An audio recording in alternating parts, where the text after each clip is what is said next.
இந்த semi precious நீங்கள் கேட்டீங்கல்ல மற்ற கல், அதெல்லாம் எப்படி மருத்துவத்துக்குன்னா ஸ்லோ, ஸ்டடி, பர்மனன்ட். இந்த நவரத்தின கல்லை நம்ம மருத்துவத்துக்கு கொடுக்கறது வெரி ப்ரிசைஸ்.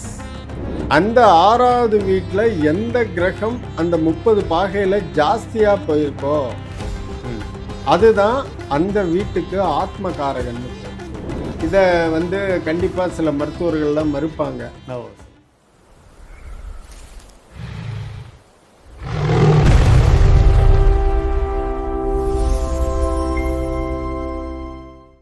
நீங்கள் கேட்ட 2வது கேள்வி மருத்துவத்துக்கு ரைட்டா? ஆமாங்க. அந்த மருத்துவத்துக்குமே எகெயின் இந்த ப்ரெஷியஸ் ஸ்டோன்ஸும் உபயோகப்படும். ஓ சரிங்க. எப்படி? ஒரு ஜோதிஷம் பார்க்கும் பொழுது லக்னத்தில் இருந்த 6வது வீடு ருண ரோக சத்ருஸ்தானம். ருணம் என்பது வேற ஏரியா, கடன், அந்த மாதிரி கோர்ட்டு கேஸு, மனதில் வரக்கூடிய வலி, அதெல்லாம் ருணம். ரோகம் உடலில் வரக்கூடிய நோய்கள். சத்ரு இந்த ரெண்டுத்தையுமே ஆட்டி பார்க்க எதிரி. ஸோ அந்த 6ஆம் வீட்டில் சப்போஸ் ஒருத்தனுக்கு 6ஆம் வீட்டில் 2 கிரகங்கள் இருந்ததுன்னாக்கா அந்த 2 கிரகங்களுமே இவனுக்கு ருணம் ரோகம் சத்ரு கொடுப்பாங்களான்னா கொடுக்க மாட்டாங்க. சரிங்க. சரியா? அந்த 6வது வீட்டில் எந்த கிரகம் அந்த 30 பாகையில் ஜாஸ்தியாக போயிருக்கோ அதுதான் அந்த வீட்டுக்கு ஆத்மகாரகன்னு பேர். ஓ சரி. பவர் யார் இருக்காங்களோ அவங்க ஆத்மகாரகன். ஆமாம், பவர் இல்லை ஜி, டிகிரி சொன்னீங்க. Degree right. சரியா? 30 பாகையில் அதிகமான பாகை இருக்கணுங்கிறீங்க. ஆமாம். இப்போ ஒரு 30 பாகையில் ஜஸ்ட் 2 டிகிரி 3 டிகிரி தான் ஒரு கிரகம் உள்ள நுழைஞ்சிருக்கு அப்படின்னாக்கா அதுக்கு அவ்வளோ வேல்யூ இருக்கு கிடையாது. சரி. இதே 30 டிகிரியில் 25 டிகிரி 26 டிகிரி அந்த மாதிரி ஆழமாக இருந்துச்சுன்னா அதுக்கு அதான் ஆத்மகாரகன். ஆமாம், ரைட்டா? சரி. ஒன்றும் இல்லை ஜி, ஒரு மண்ணில் குச்சியை புதைச்சி வைக்கிற மாதிரி தான். ஒரு 2 இன்ச்சு புதைச்ச குச்சிக்கு ஸ்ட்ரென்த் இருக்குமா, 2 அடி புதைச்ச குச்சிக்கு ஸ்ட்ரென்த் இருக்குமா? அது மாதிரி எது அதிக டிகிரி இருக்கோ அதுக்கு சக்தி இருக்கு. ஸோ அதை பொறுத்து இந்த ரோகஸ்தானம் எந்தெந்த ரோகத்தினால் கஷ்டப்படுவார்கள். நான் இன்னைக்கு பேசும் பொழுது அஸ்ட்ராலஜிக்குள்ளே ஜாஸ்தி போக நான் விரும்பல. சரிங்க. நம்மளோட மெயின் எய்ம் ஸ்டோன் தான் இப்போ இன்னத்தை பொறுத்தவரை. ஸோ எந்த ரோகத்தை குணப்படுத்துவதற்கு இந்த ஸ்டோன் உபயோகப்படும் அதை எப்படி தீர்மானிக்கிறோம்னாக்கா எந்த கிரகம் இருக்கு, அந்த கிரகம் இவனுடைய லக்னாதிபதியோட எந்த அளவுக்கு சம்பந்தப்பட்டு இருக்கிறார், அந்த கிரகம் எந்த நட்சத்திர காலில் இருக்கின்றது, இது எல்லாத்தையும் பார்த்து அதுக்கு தகுந்த மாதிரி.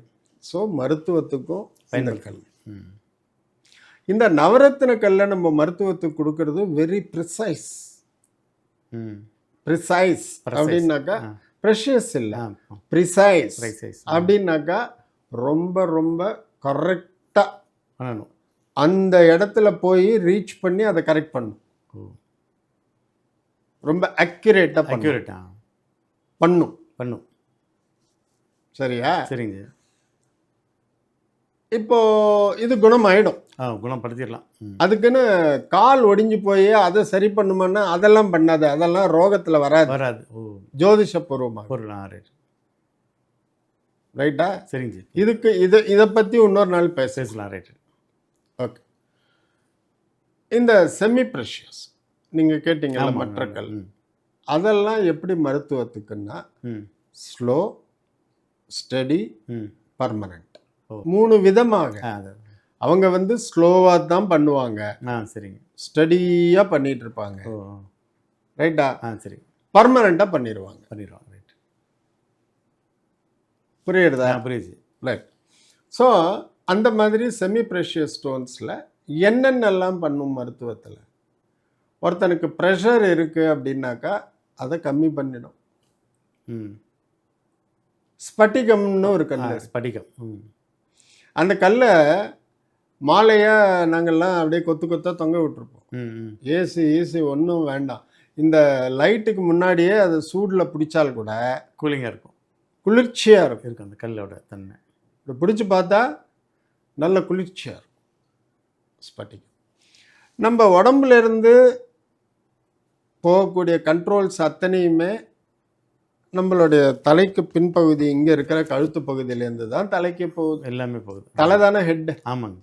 Central control room, CPU. So இங்கேருந்து போகிற கமாண்ட் பிரகாரம் தான் ஹார்ட் வேலை செய்யும். ஹார்ட்டில் வந்து எந்த அளவுக்கு பீட் இருக்கணும், எந்த அளவுக்கு ப்ரெஷர் இருக்கணும், என்ன ஏது எல்லாம் கம்யூனிகேஷன். நான் இப்போ இந்த காலை தொட்டால் இடது காலில் ஏதோ ஒரு உணர்வு இருக்கு, போய் வேலை செய்ய சொல்லுது. ஆமாம் அப்படிங்கிறது எனக்கு தெரியறது இந்த நரம்பு மண்டலம் தான். ஓகே, அந்த நரம்பு மண்டலம் வழியாக போகக்கூடிய ரத்தத்தின் வெப்பத்தை குறைக்கக்கூடியது இந்த ஸ்படிகம். புரியுறதா? புரியுது. இந்த ஸ்பட்டிகம் வந்து என்ன பண்ணுது, ஒரு எக்ஸ்ட்ரா ரேடியேட்டர் மாதிரி. ரேடியேட்டர் மாதிரி. ரேடியேட்டர் பஸ்ஸு காருக்குலாம் இருக்கு, கூலிங் ரேடியேட்டர் மாதிரி நம்மளுடைய உடம்புக்கு தேவையான குளிர்ச்சியை கொடுக்குறீங்க. குளிர்ச்சி இல்லை ஜி, வெப்பத்தை வெளியில் விடுது. வெப்பத்தை கடத்திடும். Right, okay. வெப்பத்தை கடத்திடுது. இந்த மாலையை அணிந்து கொள்ளும் பொழுது அது வழியாக தானே பாஸ் ஆகி எல்லாம் போகணும். நம்ம உடம்புல இருக்கிற வெப்பம் அப்படியே வெளியே எக்ஸ்ட்ரா இருக்கக்கூடிய வெப்பம். ஏன்னா அந்த கல்லோட நேச்சர் வந்து எப்பயுமே குளிர்ச்சியாக இருக்கும். ஏன்னா அதோட கண்டக்டிவிட்டி அவ்வளோ ஜாஸ்தி. வெப்பத்தை கடத்தி விட்டுரும். ஏன்னா அது சில்லாக இருக்கணும், அதனால வெப்பத்தை கடத்திடும். ரைட், இது ஒரு சின்ன உதாரணம்.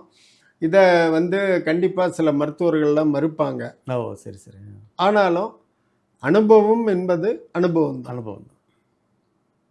இந்த ஸ்பட்டிக மாலை போட்டுட்டு ஜபிக்கிறதுக்கு காரணம் என்னன்னா, மனசு வந்து அமைதியாக கூலாக ப்ரெஷர் இல்லாமல் பண்ணலாம், மண்டை வெடிச்சு உட்கார்றதுக்காக பயன்படுத்துறது. அதே மாதிரியாக இன்னும் எனார்மஸ் கிறிஸ்டல்ஸ். இந்த கிறிஸ்டல் மட்டும் எப்படின்னாக்கா, நீங்கள் போட்டுண்டாலும் ப்ரெஷரை கம்மி பண்ணும். ஐ மீன் ஸ்பட்டிகம் நாம் போட்டுண்டாலும் கம்மி பண்ணும், வேற யார் போட்டுண்டாலும் கம்மி பண்ணும். சரிங்க. அந்த கிறிஸ்டலுக்கு என்ன பவர் இருக்கோ அது எல்லாருக்குமே பொதுப்படையாக. நீங்கள் ரொம்ப ஷார்ப்பாக இதை கரெக்டாக மனசில் வாங்கிக்கணும். சரி. நவரத்ன கல் ஒவ்வொருத்தருக்கும் ஒவ்வொரு விதமாக, ஒரே கல்லை வெவ்வேறு விதமாக பயன்படுத்துகிறோம். இங்கே அப்படி இல்லை. ஸ்பட்டிகம்னா எல்லாருக்கும் ஒரே வேலை தான். ஆமாம், ஸ்பட்டிகம்னா எல்லாருக்கும் ஒரே வேலை தான். ஓகேவா? Okay sir. இதே மாதிரியே இன்னும் வரக்கூடிய இன்டர்வியூஸில் என்ன கல் பேர், ஸ்பட்டிகம் மாதிரி மற்ற அந்த இதில் சொல்கிறீங்க. ஸ்பட்டிகம் என்பது ஒரு கல், அது ஒரு வகை ஒரு கல். சரி, எல்லாத்துக்கும் ஸ்பட்டிகம் கிடையாது. சரி, சொல்லக்கூடாது இல்லை. அதான் அதோட ஒன்றுக்கு ஒரு பேர் இருக்குறீங்க. ஆமாம். இப்போ எப்படி மாணிக்கம், அது மாதிரி முத்து, எமரால்டு இதெல்லாம் சொல்கிறோம் இல்லையா, அந்த மாதிரி ஸ்பட்டிகம் அப்படின்பது ஒரு கல்லை பேசியிருக்கு இப்போ. ரைட். ஆமாம். ஸ்பட்டிகத்தில் லிங்கம் பண்ணுறோம், ஸ்பட்டிக லிங்கம். சரி. அந்த ஸ்பட்டிகலிங்கம்லாம் அந்த காலத்தில் இந்த மெட்டீரியலை பூமியிலேருந்து எடுத்து அதில் லிங்கம் பண்ணி அதுக்கு நம்ம அபிஷேகம் பண்ணும் பொழுது நம்மளோட புண்ணியம், நமக்கு கிடைக்கக்கூடிய ஒரு வைப்ரேஷன் எனர்ஜி எங்கேயோ போகும். ஒரு வீட்டில் வந்து பூஜை அறையில் ஸ்பட்டிக லிங்கம் வச்சிருக்கிறதே ரொம்ப பெரிய விஷயம்.